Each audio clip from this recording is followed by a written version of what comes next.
Get this figure and more at the Big Bad Toy Store, and don't forget about that merch. Hey, my name is Jobby, and today we're taking a look at the Planet X Triton. And this figure comes to us from the same people that brought us the Planet X Vulcan, one of my favorite Transformers ever. Links in the description. If you guys watched that review already, it would be no wonder why I would be looking forward to another one of Planet X's toys. A transforming plesiosaur by the same people who made this magic? Yes, please! So the Planet X Triton is a third-party version of a Dinobot named Paddles. Adorable. But for copyright reasons, they had to go with the name Triton, and I'm kinda glad for that. And cracking open the box for the first time, my anticipation was at an all-time high, but... you get this pair of screw caps to cover up a pair of screws, and the painted end of my... Pull down these heels and you should be fine. The painting and sculpting on this figure is awesome, and it should be noted that this design takes cues from Fall of Cybertron, which Paddles never appeared in. According to what I read, I still haven't played it. The design follows the Fall of Cybertron aesthetic to a T, with impressive mechanical detailing, sporadic yet excessive Tron lines, and a healthy heaping dose of steroids. Why is everyone in this game so buff? Paddles here takes it to a whole nother level. That's a straight up human chest. This kind of makes the front of the box a little awkward to look at. Triton is a straight up thought. And just like Vulcan, he has some impressive light piping. Of course, that's thanks to half of the head being unpainted clear plastic. Speaking of which, the majority of the figure is unpainted colored plastic, with a few small painted accents like this yellow stripe down the chest and these various red bits. This is definitely not a bad thing. The lack of heavily painted areas means that you can play with this guy to your heart's content. In theory. Let's get into the shit, shall we? For some incomprehensible reason, this figure is loose in places where it really shouldn't be. To be fair, my beloved Planet X Vulcan had the same issue, but that figure actually had an indent to accommodate for the giant T-Rex head. He just had a little more class, you know? This guy, however, just has a plain as day tacked on dinosaur head on his back with really no way to tab him in. Well, oh, alright. He's wanting to escape.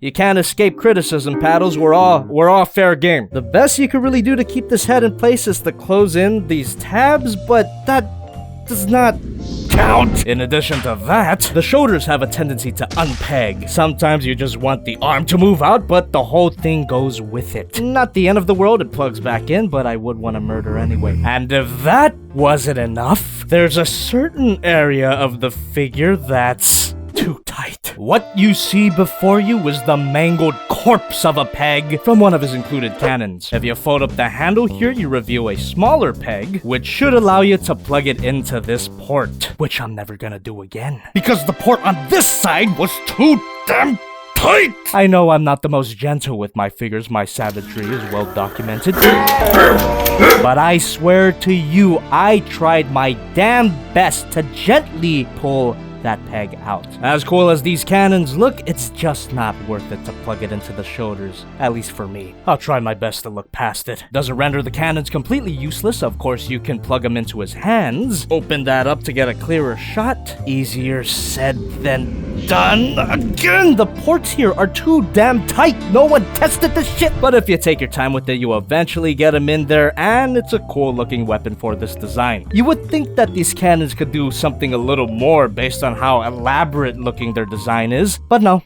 They're just there. They don't even convert to play into the transformation in any way. No missile launching gimmick. They're just kind of big and detailed for no reason. Which is not a bad thing. Gimmicks go home. But a weapon that does play into his transformation is this tail. He can hold it in any of his hands if you flip this panel up. And there's a little handle inside the tail that you just gently slide into the fist. That just makes him look complete. And the final pair of weapons you get are these included swords. These are basically just miniature versions of Vulcan's sword. Adorable. From what I've read, these are actually meant for Planet X's version of Swoop, which I don't have and which I probably won't get, but they don't look out of place in Triton's hands. And finally, you get a card. Turn that around and you get some stats. Seems about right. This is a decent variety of accessories, and besides all the flaws that I already pointed out, all his joints are nice and tight, which makes posing the figure not a bad experience. Ball joint at the head can't look up that far and look down that far. These fin struts don't lock in any way, so they're kind of on a free range change. Hinge joint, rotation at the shoulder, arm moves out, unpegging action, bicep joint, bend at the elbow, that's actually not the real elbow, this is. Wrist rotation, some up and down, all 4 fingers are on a hinge joint, waist rotation, a kick at the hips, can move back that far, a beautifully ratcheted, beautiful spread. Careful when clicking this, it could be a little too tight. Thigh rotation, that feels a little bit too loose. Now, if you saw my Vulcan review, you'd think you could just shove a screwdriver in there and tighten up that joint. I did, and it didn't work. Bend at the knee. This is actually a double bend. Hinge joint at this knee guard, and the heel is adjustable, but you just want to keep it there. No ankle pivot, but the ankle is sculpted at a slight angle to kind of simulate that, but really, no ankle pivot. Fuck off. Posability here is pretty good, but you're kind of limited in what you can do because he's so buff. He's a little too bulky for his own good, and that's thanks to these wide-ass shoulders, and despite his short and stocky appearance, he's actually kind of tall. Here's Madoka Godzilla Prime, Dino Getter 3, that'll be relevant later, and the Planet X Vulcan. Gotta be honest, I'm not terribly impressed with this mode, not like I was with Vulcan, but maybe that's because I actually know who Grimlock is and have an attachment to that design. I can't help the way I feel. So I'd hope the transformation could change my mind. Nope. Shit. Before we even get into the transformation, these instructions are kinda shit. The diagrams here are teeny tiny and confusing. I mean, look at the shit. It starts you off with no tail, and then yes tail, and then it tells you to remove the tail. Why don't you just fucking remove that?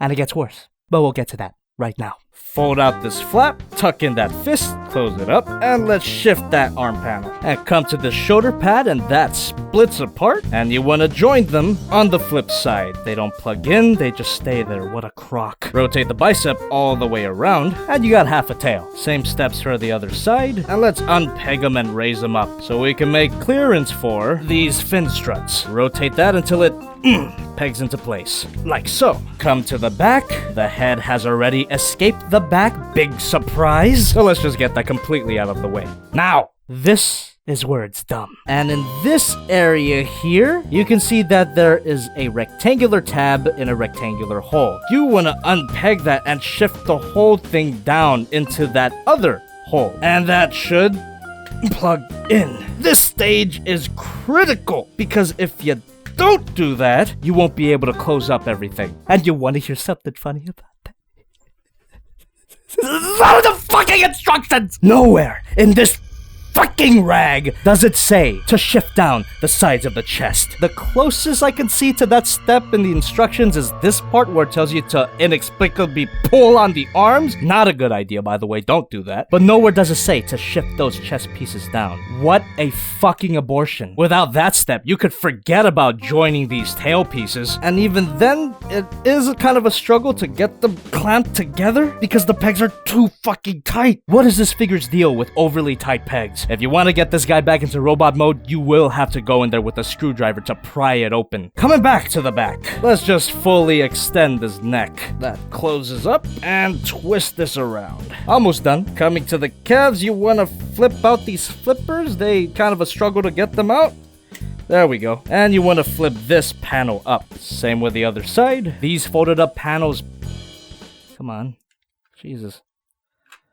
Fucking hell. Fucking floppy ass piece of fucking shit. These two folded up panels plug together, and you want to bend up these tight ass knee ratchets in tandem somehow until you can close it up. Best piece of advice I can give you here is keep these thighs horizontal to the ground, and it should properly close up. You want to bend this thing all the way until this hole in the foot plugs into this peg.